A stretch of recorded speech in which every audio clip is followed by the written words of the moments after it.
നമസ്കാരം. സുമ കുക്കിംഗ് ക്രാഫ്റ്റിലേക്ക് ഏവർക്കും ഊഷ്മമായ സ്വാഗതം. ഇന്ന് ഞാൻ നിങ്ങളുടെ മുന്നിൽ കൊണ്ടുവന്നിരിക്കുന്ന വീട്ടിൽ തയ്യാറാക്കുന്ന അട കൊണ്ട് എങ്ങനെ നമുക്ക് അടപ്രഥമൻ ഉണ്ടാക്കാമെന്ന് കണ്ടു നോക്കാം.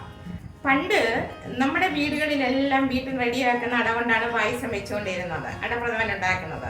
ഇന്ന് നമുക്ക് മാർക്കറ്റിൽ ഇത് സുലഭമായതുകൊണ്ട് ആരും അതിന് മെനക്കെടാറില്ല, എല്ലാവർക്കും സമയമില്ല, പെട്ടെന്ന് നമുക്ക് റെഡിയാക്കാൻ പറ്റും.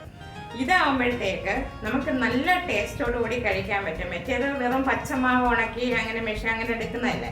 ഇത് നമ്മുടെ വീട്ടിൽ റെഡി ആവിയിൽ വേവിക്കുന്നതാണ്. അതിനകത്ത് അരിയുടെ കൂടെ അട ഉണ്ടാക്കുമ്പോൾ അരിയുടെ കൂടെ നമ്മൾ തേങ്ങയും ജീരകവും കൂടെ മിക്സ് ചെയ്ത് അരച്ചിട്ടാണ് നമ്മൾ അട ഉണ്ടാക്കുന്നത്. അതെങ്ങനെയാണെന്ന് നമുക്ക് കണ്ടു നോക്കാം. അത് ഭയങ്കര ടേസ്റ്റ് ആയിരിക്കും. എല്ലാവർക്കും ഒരിക്കൽ കൂടി ഊഷ്മളമായ സ്വാഗതം. വരൂ, നമുക്ക് കണ്ടു നോക്കാം. വീട്ടിൽ റെഡിയാക്കുന്ന അടയ്ക്ക് വേണ്ടി ഞാൻ 2 ഗ്ലാസ് അരി ഞാൻ വെള്ളത്തിൽ ഇട്ട് 3 മണിക്കൂറോളം ഞാൻ വെള്ളത്തിലിട്ടിരുന്നു. അതിൻ്റെ കൂടെ 1.5 കപ്പ് തേങ്ങയും കൂടെ ഞാൻ അരച്ചിട്ടുണ്ട്.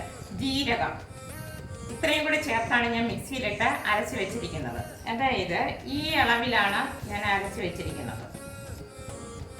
പച്ചരി എടുത്താണ് അരച്ചിരിക്കുന്നത്, പൊടിയല്ല. ഇനി നമുക്ക് ചെയ്യേണ്ടത് വാഴയില 2 ഭാഗം നന്നായിട്ട് ചിലന്തി ഒക്കെ കൂട് കിട്ടും, അങ്ങനെ പ്രാണികളൊക്കെ. അപ്പം അത് ഞാൻ നന്നായിട്ട് കഴുകി വെച്ചിരിക്കുകയാണ്. ഇനി നമുക്കിങ്ങനെ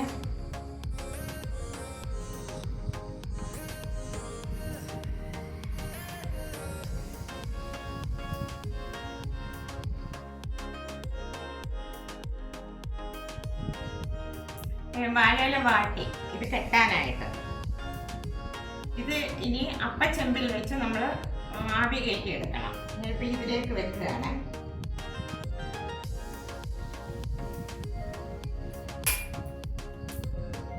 ഒരുപാട് ജ്യൂസ് ആവാൻ പാടില്ല, അപ്പോൾ കിട്ടത്തില്ല. ഇത്തിരി കട്ടിക്കിരിക്കണം. അങ്ങനെ ഇതെല്ലാം ഞാൻ ഇതുപോലെ ആക്കി വരട്ടെ. എന്നിട്ട് ആവിയിൽ കയറ്റി കൊണ്ടുവരാം. നമ്മുടെ അടപ്രഥമൻ്റെ അട ഞാൻ ആവിയിൽ കയറ്റി കൊണ്ടുവന്നിട്ടുണ്ട്. അപ്പം നമ്മൾ ചൂടിൽ നിന്ന് നമ്മൾ ചെമ്പിനകത്തുനിന്ന് നമ്മൾ അപ്പച്ചെമ്പിനകത്തുനിന്ന് നമ്മൾ എടുത്തു കഴിയുമ്പോഴത്തേക്ക് കുറച്ച് വെള്ളം, സാധാ വെള്ളം ഒരു ചരുവത്തിനകത്ത് ഇപ്പം ഞാൻ എടുത്തു വെച്ചിട്ടുണ്ട്. എന്നിട്ട് ആ വെള്ളത്തിലേക്കാണ് ഇടുന്നത്. എന്തെന്നാൽ ഇത് നമുക്ക് അടർത്തിയെടുക്കണം, തണുത്ത്, അല്ലെങ്കിൽ ഇത് നിളകി വരത്തില്ല. അപ്പം നമ്മൾ ഇതിൽ നിന്ന് അടർത്തിയെടുക്കട്ടെ. ഇങ്ങനെ കിട്ടും.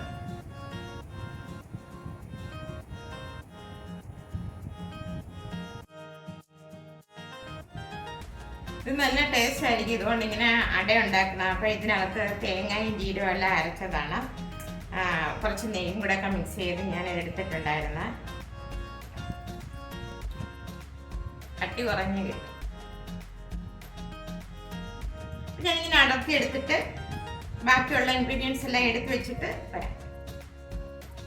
അപ്പോൾ ഉരുളിക്ക് ഗ്യാസ് കത്തിച്ചിട്ടുണ്ട്. ഉരുളി ചൂടായി വരുന്നത്.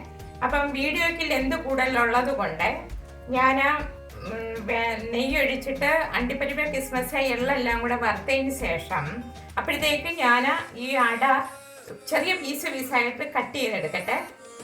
ഉരുളി ചൂടാവട്ടെ. ഇതെല്ലാം ഒഴിച്ച് വറുത്തതിന് ശേഷം വരാമില്ല. വീഡിയോയ്ക്ക് ലെന്ത് ഒരുപാടുണ്ട്, അതുകൊണ്ട് ഞാൻ അട ഇടുന്ന ഭാഗം മുതൽ കാണിച്ചു തരാം. ഓക്കെ, ഇതിലേക്ക് അട ഇടുകയാണ്.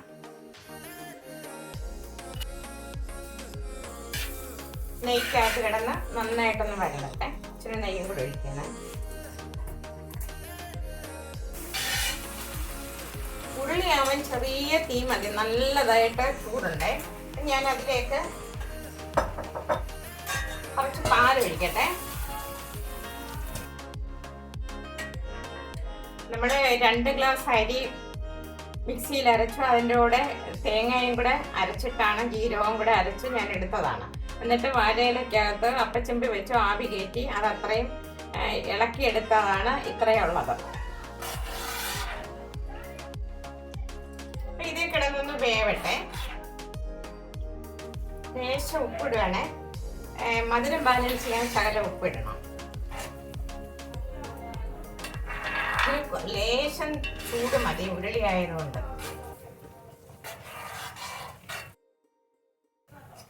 ചൗവരി റെഡിയാക്കി വെച്ചിരുന്നാണ്. ഞാൻ സെപ്പറേറ്റ് ആണ് വേവിക്കുന്നത്, എപ്പോഴും ഇതിൻ്റെ കൂടിയിട്ട് വേവിക്കാറില്ല. ഇതിലേക്ക് ഇനി ഉണ്ട ശർക്കര പാനിയാക്കി വെച്ചത്, 3 ഉണ്ട ശർക്കര, വലിയ 3 ഉണ്ട ശർക്കര ഞാനത് പൊട്ടിച്ച് പാനിയാക്കി എടുത്ത് വെച്ചിരുന്നതാണ്. നല്ലതായിട്ട് തിളപ്പിച്ച അഴുക്കെല്ലാം മാറ്റി അരിച്ചു വെച്ചിരിക്കുകയായിരുന്നു.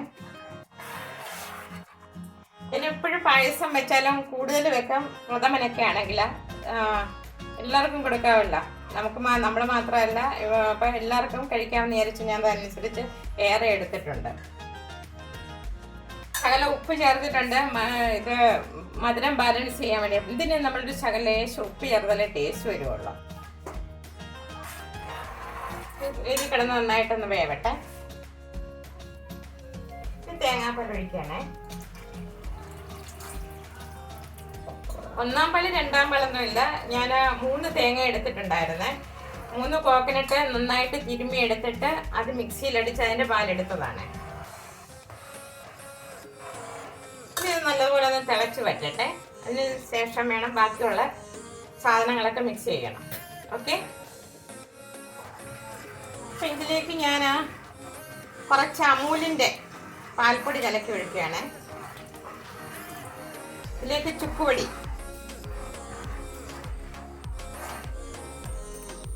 ഏലക്ക പൊടിച്ചത്, ഇനി ഇതിലേക്ക് നമ്മൾ വറുത്ത് വെച്ചിരിക്കുന്ന എള്ള, അണ്ടിപ്പരിപ്പ്, മുന്തിരിങ്ങ, ഇനി ഇതെല്ലാം കൂടി ഇന്നൊന്ന് സെറ്റ് ആവട്ടെ. അതിനുശേഷം മറ്റൊരു പാത്രത്തിലേക്ക് മാറ്റി വെക്കാം. അങ്ങനെ നമ്മുടെ പായസം റെഡി. ഓക്കെ, ഉരുളിക്കകത്ത് എത്രയും പായസമുണ്ട്. 2 ഗ്ലാസ് അരി അരച്ചു വാഴയിലക്കകത്ത് അങ്ങനെ തുള്ളിയായിട്ട് തേച്ച് വെച്ചതിന് ശേഷം ആവിയിൽ പുഴുങ്ങിയതിന് ശേഷം അത് ചൂടോടെ വെള്ളത്തിലേക്ക് ആ ഇല പുഴുങ്ങിയ അട അതിനകത്തേക്ക് ഇട്ട് തണുത്ത വെള്ളത്തിനകത്ത് ഇട്ടു. അവിടുന്ന് അതിന് ഇളക്കിയെടുത്തതിന് ശേഷം നമ്മൾ അടപ്രഥമൻ ഉണ്ടാക്കി. ഇങ്ങനെ വീട്ടിൽ നമുക്ക് ചെയ്യാൻ പറ്റും. നമുക്ക് കടയിൽ പോയി വാങ്ങിക്കാതെ നമുക്കിങ്ങനെ ടേസ്റ്റായിട്ട് ചെയ്യാൻ പറ്റും. എല്ലാവരും ഇതുപോലെ ട്രൈ ചെയ്യണം. ഓക്കെ, അങ്ങനെ വീട്ടിൽ റെഡിയാക്കിയ അട കൊണ്ട് ഞാൻ അടപ്രഥമൻ ഉണ്ടാക്കി.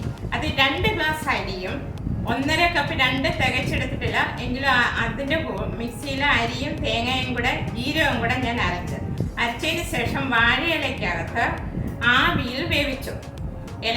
ഇലയില ലൂസായിട്ട് കട്ടിക്ക് തേച്ച് പിടിപ്പിച്ചിട്ട് ചുരുട്ടി അത് ആവിയിൽ വേവിച്ചു.